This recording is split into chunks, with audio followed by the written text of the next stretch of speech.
morning, and happy Mother's Day to all the mothers in the audience. We're very grateful for our moms, very thankful for all of you. Today, we're going to talk about something that is one of the strongest forces known to man. We have glues and adhesives, epoxies, different kinds of welding things together that is exceedingly strong and very long lasting. But the thing we're going to discuss this morning is stronger than all of those. And that is a mother's love. A mother's love is so deep and so strong, and it is only probably second to the love that God had for us to send his son, the love that Jesus had for us, that while we were sinners, he came and died on that cross for us. A mother's love is up there. A mother's love is something that is very sacred. It's something that is very unique, something that is very special. And it's really different from any other kind of love. It's a kind of love that is fierce in protection of her offspring. It's very gentle love when caring for those that she is raising. And it is as constant as the North Star. We know when we look that way, we're going to be able to find that star, and a mother's love is that same way. If we look in 1 Corinthians chapter 13, verse 7, we recognize 1 Corinthians 13, of course, as the love chapter. And in this verse 7, it tells us that love bears all things, believes all things, hopes all things, and endures all things. We're going to look this morning how a mother's love encompasses those. How we can look at the love that a mother has for her children plays into this particular verse. A mother's love, as we talk about it, bearing all things, a mother's love is strong. A mother's love is enduring. It's there. It's encompassing to their children. It's a love that is willing and a love that is ready to overcome all challenges. Parents are going to face challenges with their children. It's a given. It's going to happen. But that love that is strong is able to help bear that, to help get through that difficult time. Ephesians chapter 4, verses 2 through 3 tells us that with all lowliness and gentleness, with long suffering, bearing with one another in love, endeavoring to keep the unity of the Spirit in the bond of peace. Bearing with one another in love. That is how even parents are with their children, mothers with their offspring, bearing in love. Mothers do not give up on those that they love and that they care for. Mothers give all they have for their loved ones. They give their heart, their soul, their strength to their children, never really expecting anything in return. Now, it's nice for them to be remembered, of course. That's what today's holiday is all about. But most moms do not demand that. Most moms do not even really expect anything. But it is them who gives so much to their children. A mother's love will endure through very difficult times. If you have children of any certain age, that you have probably been through difficult times with your children. And a mother's love carries through that. There are trials that their children may experience. And often a mother will hurt. Though the hurt their child is going through has nothing necessarily to do with them, a mother will hurt when their children are hurting. Mothers are very keenly in tune with their children and their emotions. Sadly, many times the trials and struggles that the children face, especially as adults, a mother must look on in agony and hurt, watching the things that their children must endure, bearing their own grief for their children. Here, God uses a reference to a mother when it talks about the comfort that he can provide for his people. In Isaiah chapter 66 and verse 13, it says, "As one whom his mother comforts, so I will comfort you, and you shall be comforted in Jerusalem."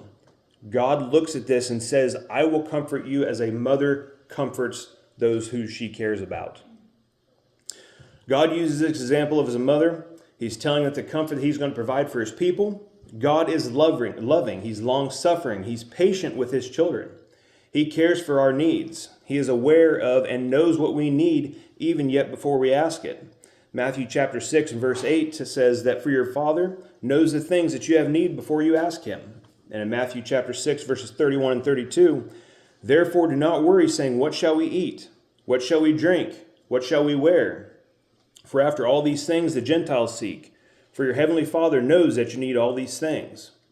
When we are young, our mothers provide for and take care of those things. We always asked when supper was or what we were going to eat, but Mom was taking care of that. She was providing for what we needed to eat, what we needed to drink, what we were going to wear. We didn't have to worry about it. A mother's comforting love is so strong that they often sacrifice their own happiness or their own comfort for their children. Why would they do that? Because love bears all things. Mother's love is very strong. An example we have of this is Mary, the mother of Jesus. And we see in John chapter 19, verses 25 through 27, now there stood by the cross of Jesus his mother, and his mother's sister, Mary the wife of Clopas, and Mary Magdalene. When Jesus therefore saw his mother and the disciples whom he loved standing by, he said to his mother, woman, behold your son. Then he said to the disciple, behold your mother. And from that hour the disciple took her to his own home. Can we even imagine the suffering that Mary was going through at this point, seeing her beloved son, God in the flesh, hanging on that cruel cross? That love bearing all things. There was nothing she could do to take him off of that. There's nothing that she could do to stop this. But she was having to watch by as her son, innocent as he was, suffered through these horrible things. The amount of love that she had for her son bears all things. Another thing that a mother's love is, as it deals with believes all things, the second part of chapter 13, verse 7, is a mother's love is faithful. A mother will choose to believe her children, choose to take and believe the best in her children, seeing through any deceit that might exist there, not being gullible to just believe everything that is said. A mother has trust in her children. A mother's love forgives her children and expects growth and improvement to their circumstances. That is part of that faithful, hoping the best, wanting them to continue to grow and improve whatever circumstance they might be in. They want them to advance. While the environment that a mother provides strengthens those bonds of trust and honesty with their children. Sometimes when raising children, you have to have those tough conversations. Sometimes you have to have conversations that are not comfortable with your children. But that environment that is fostered, especially by a mother, with the accountability and honesty, truth, it is a priority. It makes those tough conversations a little bit easier. A mom has to walk a very fine line between enabling and helping. A mother a lot of times has to walk a razor-thin line between helping too much and not letting their children grow up. That is a thing that we have to be cognizant of, even as Christians, to let Christians grow and not hamper them in their growth. In Proverbs chapter 31, verses 25 through 28, Brian did not know I was going to include this in my lesson today, so we'll just read this portion. Strength and honor are her clothing. She shall rejoice in time to come. She opens her mouth with wisdom, and on her tongue is the law of kindness. She watches over the ways of her household and does not eat the bread of idleness. Her children rise up and call her blessed, her husband also, and he praises her. All dealing with that portion of a virtuous wife, who can one find? This is dealing with that as a mother as well, watching over the ways of the household. We see an example of this with Elizabeth in Luke chapter 1, verses 57 through 66. Now Elizabeth full time came for her to be delivered, and she brought forth a son. And when the neighbors and relatives heard how the Lord had shown great mercy to her, they rejoiced with her. So it was on the 8th day they came to circumcise the child, and they would have called him by the name of his father, Zacharias. His mother answered and said, no, he shall be called John. That is her opening her mouth in wisdom. She knew that he was not to be named Zacharias, but John. Continuing on in verse 61, but they said to her, there is no one among your relatives who is called by this name. So they made signs to his father what he would have him called. And he asked for a writing tablet and wrote, saying, His name is John. So they all marveled. Immediately his mouth was opened and his tongue loosed, and he spoke, praising God. Then fear came on all who dwelt around them, and all these sayings were discussed throughout all the hill country of Judea. And all those who heard them kept them in their hearts, saying, What kind of child will this be? And the hand of the Lord was with him. Elizabeth opened her mouth with wisdom. She knew what was expected. She knew what was looking forward to. A great example. Dealing with a mother's love and hoping all things, the third portion of this verse. A mother's love is living. A mother's love is active. Hope is a force of great power. Titus chapter 1 verse 2 tells us, In hope of eternal life, which God, who cannot lie, promised before time began. We have that distinct hope of eternal life. God will not lie, cannot lie. He has promised that to those who follow him. Hope is that great force of great power. When we believe that the future is bright and we have something to look forward to on the horizon, it really does help to strengthen us to get through each day. Each day there are daily challenges, and those things that we can look forward to help us endure through them. Mothers have a very distinct and very important role in preparing their children for the future by instilling hope in them. Mothers always want what is best for their children. They have an important task to complete, and they work tirelessly to provide happiness and peace in their homes, in their children's lives. Often mothers sacrifice sleep, time, hobbies, personal enjoyments to help their children find successes, even from a very early age. Is there a greater joy for a Christian mother that she can have than to see her children become to love God, to love Jesus, and want to walk the walk on that path that leads them to an eternal home? We have an example in Proverbs chapter 22, verse 6. Train up a child in the way he should go, and when he is old, he will not depart from it. That early on training is very important. Christian mothers have a very distinct task in instilling these things in their children. There is never a better time for a child to begin learning about Jesus than right now.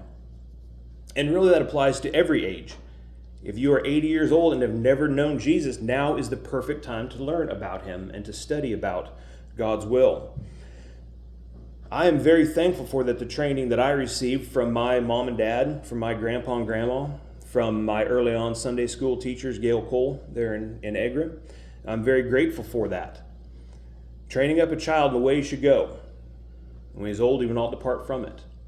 It's very important. I'm thankful for the teachers here that teach the young ones. It's a very important task. I'm very thankful for the godly mothers who have instilled these things in their children as well. Setting an example in life and study and attendance, letting know their children, or giving their children a path to follow, an example to emulate. An example we have of that is of Lois and Eunice in 2 Timothy chapter 1 and verse 5. Paul said, When I call to remembrance the genuine faith that is in you, which dwelt first in your grandmother Lois and your mother Eunice, and I am persuaded is in you also. Passed down from grandmother to mother to the son. That teaching of spiritual, scriptural things had to occur. That hope for eternal benefit. It is important that we as Christians do what Paul later says in the next chapter in 2 Timothy chapter 2, verse 2. And the things that you have heard from me among many witnesses, commit these to faithful men who will be able to teach others also. The Greek word that is used for men there is anthropos. That means humankind. That applies to both male and female. The things that you have heard, commit these to the faithful humans that will be able to teach others also. It's important that we as Christians do that we teach others so they might teach others, so they might teach others. It's an important task that we have. As we look at a mother's love and how it pertains to the last bit of endures all things, a mother's love is sustaining. There's a certain level of greatness in agape love that comes from the perseverance of that love. Love does not cease at the first sign of struggle. how easy would that be? Their struggle, we just cut ties and we run. Love does not work that way, especially between a mother and a child. That love perseveres, it sustains, it gets through dark times, tough times, difficult times. It is unstopping. It is unwavering. That love never gives up, never gives in. Mothers love in this way. It is timeless. It is immeasurable. There is no end to it. Mothers work tirelessly every day, 24/7, 365 days. And the moment that she shares with her children will persevere for a lifetime. Those precious memories that are gained from those times together, from days gone by, are what helps with sustaining for the future. Ecclesiastes chapter 12, verse 1, remember now thy Creator in the days of your youth before the difficult days come, and the years draw near when you say, I have no pleasure in them. Memories are important. I think we could all probably say when we hear certain hymns sung, or we hear certain passages read, maybe sometimes it's a smell, maybe sometimes it's a sound we hear that bring memories flooding back. Every time we hear the song sung of Trust and Obey, I'm taken back to a child standing in front of my great-grandma in church and her singing that song, and then continuing to sing it when she was at home making dinner following service. Memories are very important, and those memories that a mother shares with her child help in later years to come, enduring and sustaining her. Mary, the mother of Jesus, again, here we have in Luke chapter 2, verse 51. Then he went down with them and came to Nazareth and was subject to them. But his mother kept all these things in her heart. As with the first slide of Mary and the amount of emotional pain, the amount of agony that she would have been in, and that she endured looking up on that cross at her precious son hanging there, beaten, bruised, yet innocent of the charges that he was charged with. Can we even imagine all the great memories that she shared with her son Jesus of his early life? We don't have any reference to Jesus' early life except this passage here when he was 12 years old, when they find him in the temple teaching. Those are Mary's. Those are the ones who grew up around him. We don't have access to them. But all the great memories that she would have shared of her precious son helped her to endure. She kept those memories very near and dear to her. She kept all these things in her heart. Mothers do that. They keep those memories of their children very near and very dear to them. The bond between a mother and a child begins during pregnancy. Despite what the world tries to tell us about that, that is how it works. A mother and child begin that bond while the child is yet in the womb. And that love lasts an entire lifetime. No matter how old a child becomes, the parents will still view them as their baby. I still remember to this day when my grandpa was still alive, whenever my mom would walk in the house, he would say, hello, little girl. She wasn't little, she was my mom. I was grown. But that is still how he viewed his daughter. Mothers are no different. Fathers are no different. Their children will always be their baby, always wanting the best for them and looking out for them. I think we can honestly say thank God for mothers and thank God for godly mothers. Mothers have a very important task, and we should be so thankful for them. Not just on this one day out of 365, but every single day be thankful for our mothers. And truthfully, probably both of our parents. But this happens to be a Mother's Day sermon and not a Parents' Day sermon. So it's important that we focus on those things. So if there is any need this morning, whether you do not have Christ put on in baptism yet and would like to do so, if you would like to become a child of His, we can make that happen this morning. If you are a Christian and maybe you've been struggling, going through difficult times, dark times, and you need somebody to talk to, as was mentioned in class this morning, we talked about it during the men's Bible study last weekend. Sometimes that's all a person needs is someone to talk to. Sometimes you need an ear to hear. Sometimes you need someone who's going to listen to understand and not offer criticism or offer an idea, but someone just to listen as you work something out. I'm sure there are many here in attendance this morning that would be more than happy to help out with that. So if there are any needs this morning, won't you please come forward as we stand and as we sing the invitation song.